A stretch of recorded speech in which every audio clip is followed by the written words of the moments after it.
Okay, so.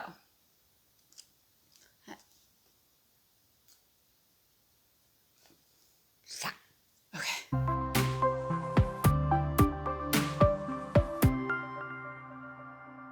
Hey guys, welcome back to my channel, Neurodivergent. In today's video, I have a very special guest on with me today, my very own son, Ethan. Now, before we get into it, I just wanted to share a couple of disclaimers. First is that he approached me about doing this video some time ago, not the other way around, so this is something he really wanted to do. And I thought it would be a great idea, in part for other autistic kids or parents of other autistic kids out there.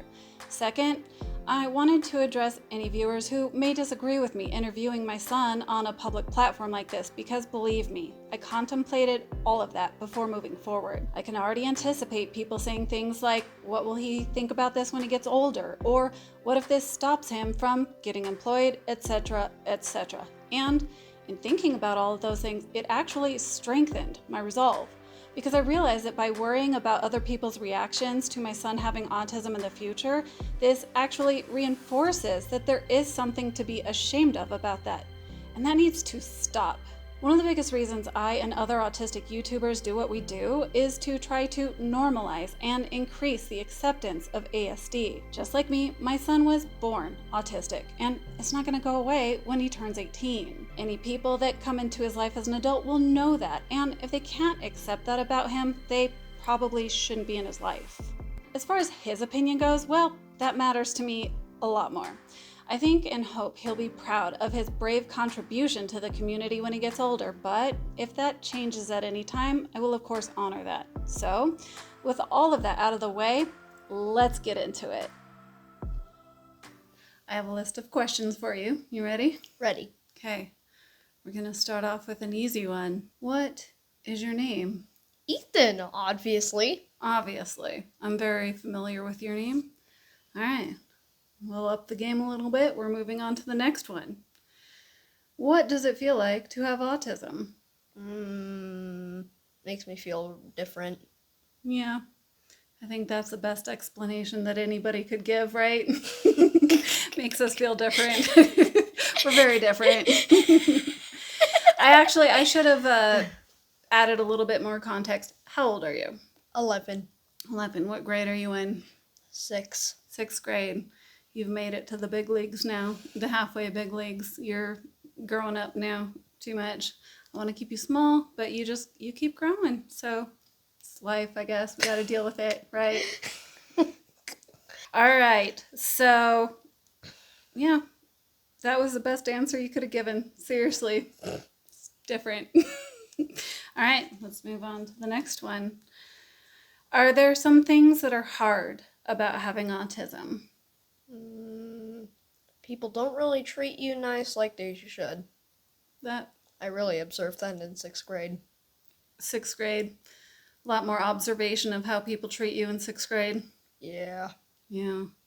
Very rude. I think 6th grade is kind of when I began to notice my own differences. When I was in elementary school, I didn't really notice my own differences. But in 6th grade, it's where I began to kind of realize I was different from some of the other kids. Is that kind of when you began to notice you were a little bit different? No. No? When did you notice? I don't really know. Maybe somewhere in 3rd or 4th or 5th. One of those years? Yeah. Makes sense. So, what would you like to be when you grow up? Astronaut. Astronaut. You have told us that several times, Dad and I, but I just wanted everybody else out there to know that you want to be an astronaut. Why do you want to be an astronaut? Well, it's because I find space very fascinating, and I know a lot about it. Yes. What all do you know about space?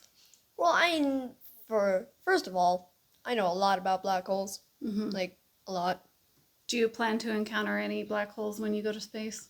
No, I especially don't want to get in that ergosphere. Yeah, that would be, worst. That would be a dangerous atmosphere to encounter. The ergosphere just spins you round and round and round and round and round and round around the black hole. Yeah. Okay, so you're going to avoid black holes. What would you like to accomplish as an astronaut? Kind of just find another place to live. Then go back to Earth and clean it up. Mm. Clean up after all the people. Like Wall-E. Yeah. Mm. But this time I'm not going to let the planet die like he did. Did he let the planet die? I feel like they saved it in Wall-E, didn't they? Kind of. But when the humans came back, the Wall-E robot himself just wanted to figure more out about the plant, I think. Mm. But otherwise, he didn't know what a plant was. He didn't know what life was. Yeah. It became a barren wasteland like Mars. Yeah. Sad. So you're going to go and colonize Mars to make it a different kind of wasteland, or? Maybe. Maybe. Okay. Or we could terraform Venus. Or we could, just become a whole solar system-wide species. Yay. That'd be even better. Yay. Okay. Next question. Do you want to have a family someday? No. No? Why not? Because I like to be alone. You like to be alone? Sometimes. Sometimes. So do you think it might be nice to have some people in your life? Yeah, maybe just a dog. A dog? Seems reasonable. All right. Next question. Why did I have that in there twice? What is your special interest? Minecraft. Yes. You couldn't already tell by the shirt. That's a good indicator. What do you like about Minecraft? It's kind of just a good game in general. There's a lot of things that just make me enjoy it. Yeah. And you have the freedom to kind of do whatever you want. Yeah, sandbox games. Sandbox 10 games. out of 10. And the creator of Minecraft was Notch. Notch. This is your biggest fan right here.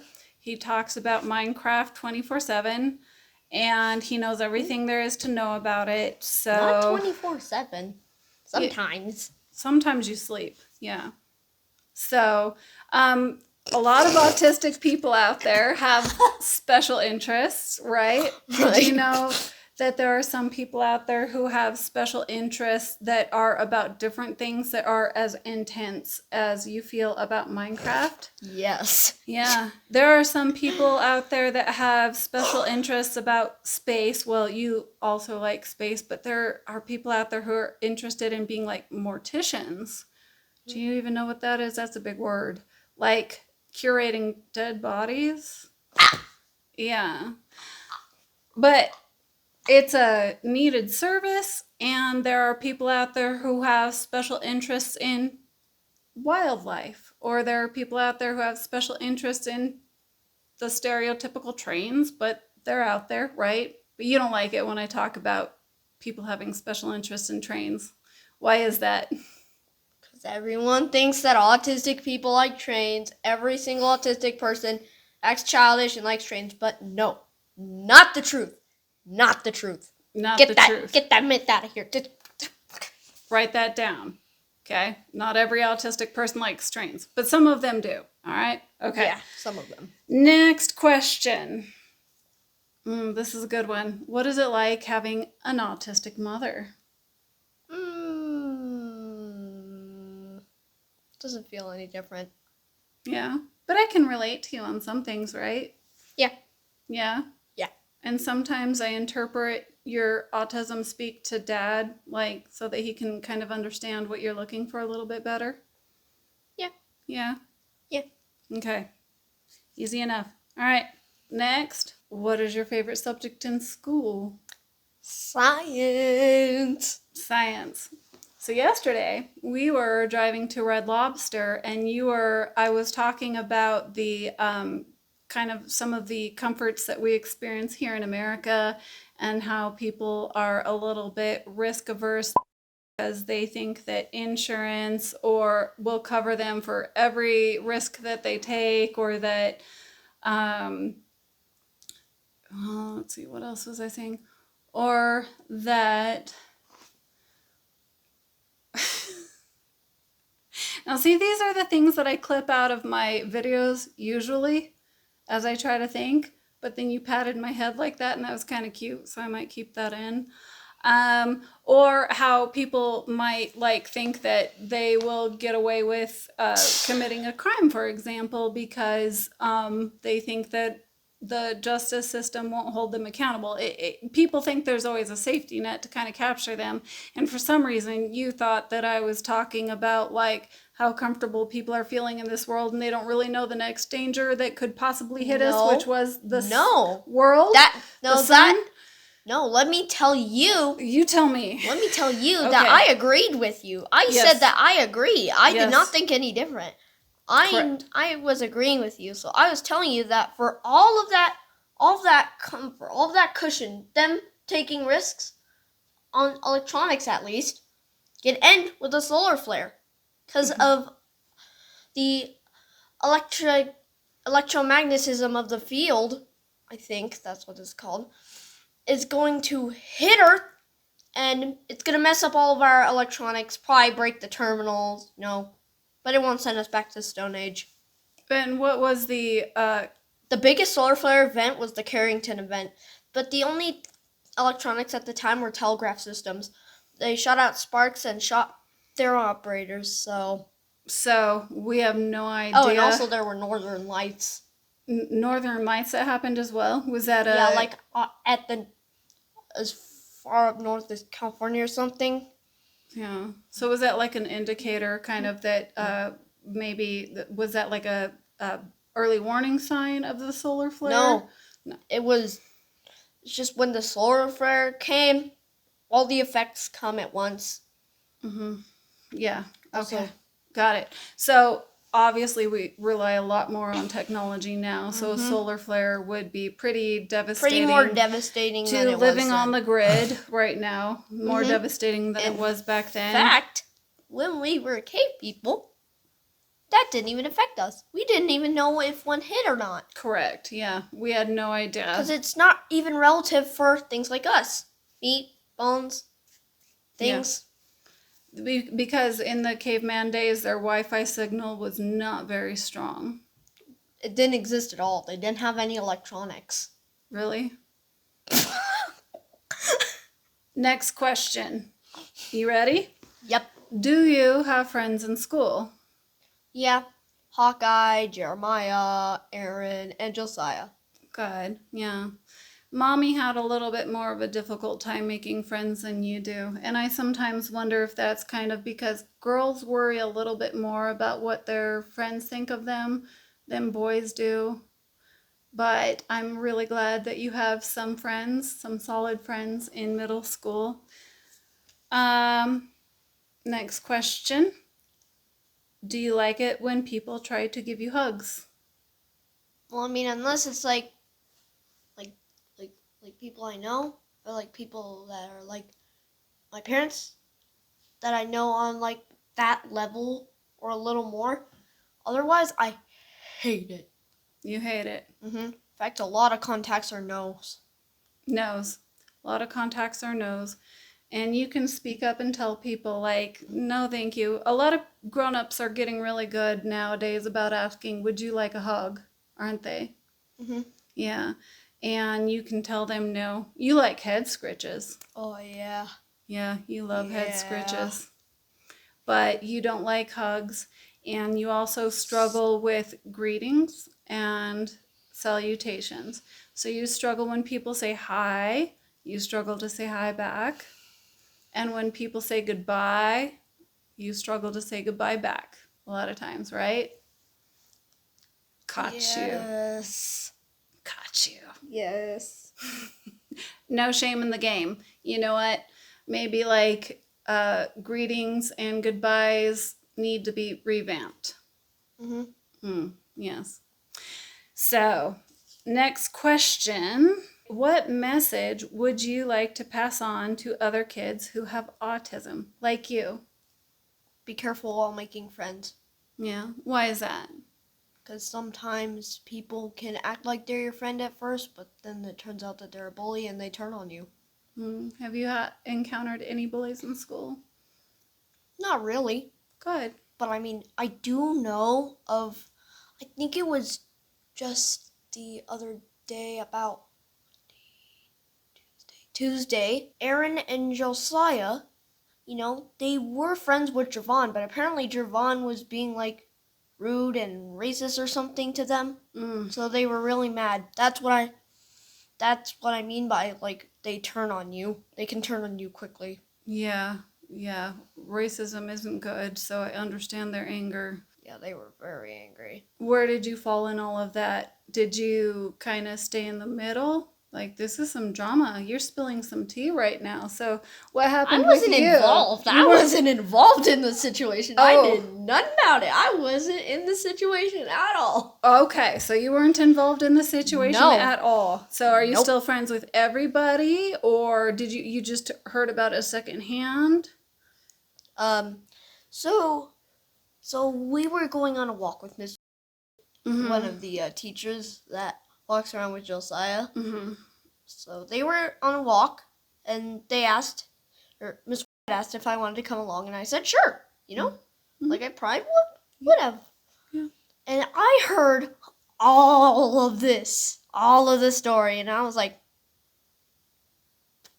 kind of stuff that in my brain. So you just kind of listened? Yeah. Yeah. Uncontrollable eavesdropping. I hate it. Uncontrollable eavesdropping. So we are very good at observing others, which might be a category of uncontrollable eavesdropping. I don't know. So, next question. What would you want parents of other autistics to know? How do you think they should treat their kids? Maybe just kind of just observe their habits and maybe just try to learn what they might like. Maybe they need their needs, their wants, their special interests. What is your favorite thing that Daddy does with you now? I don't know. Can't pinpoint anything.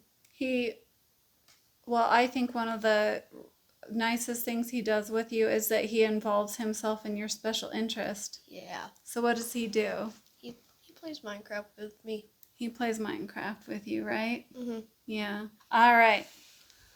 The final, most interesting and important question I have to ask you. Are you ready? You trying to look at my question? Can't be looking at my question. Drum roll, please. What do you think about me doing YouTube videos? I feel inspired. I want to make my own little channel where I do Minecraft Let's Plays. So you want to do your own channel about Minecraft plays someday? Mm-hmm. Yeah. Mm-hmm. And I'm gonna help you do that. Yep. Do you? Who's your favorite, me or Dad? I don't have a preference. I love both of you equally. Perfect. I'm still gonna pretend I'm your favorite. Ethan, thank you so much for being a guest on my YouTube channel. I really appreciate it. And I just want to say that I really am glad that you came into my life, because if you wouldn't have been diagnosed with autism, I never would have made sense of my own life. And yeah, you probably wouldn't have been here. Wouldn't have been here doing this. I definitely wouldn't be here doing this. I definitely wouldn't be here making this channel, but because you got diagnosed very early on, you helped me to unlock the keys to my own life and what was going on with me. And it meant a lot, because I struggled a long time in my life not knowing what was going on. I'm sensing some tearing up right now. I don't tear up. I don't have emotions. What are you talking about? I sense it. I heard a little crackling in your voice, meaning that you were starting to break out. Oh, I just saw the sadness go, trying to hold it in, huh? Well, a little bit, because it does make me very emotional to know that I struggled a long time not knowing what was going on with me. Struggled a long time not knowing what was quote unquote wrong with me my whole life. And now I know that there was nothing wrong with me. I was just different, which goes back to that first question that I asked you. How does autism make you feel? Different. And is different bad? No, different can be all sorts of things. That's right. Thank you, everybody who's joined us today. I hope that you liked this interview with the best guest that I will ever have on my show, my son, Ethan. Bye for now. See you later. No, you're supposed to do the mwah thing like this. You're Okay, supposed to go, fine. Wait, on cue. 1, 2, 3. Mwah! Now get me out of here. Love you. See you later. Hopefully you enjoyed that interview. I do plan to read any kind comments he gets here, and I know that will absolutely make his day. So any comments of encouragement or positivity directed to Ethan will get read out loud to him. And finally, if there are any parents or other autistic kiddos out there that have questions for him related to autism, science, or anything in between, please put that in the comments below and maybe we'll answer those in a part 2 someday. Thank you for joining us today, and please remember to be kind to everyone around you. Okay, bye.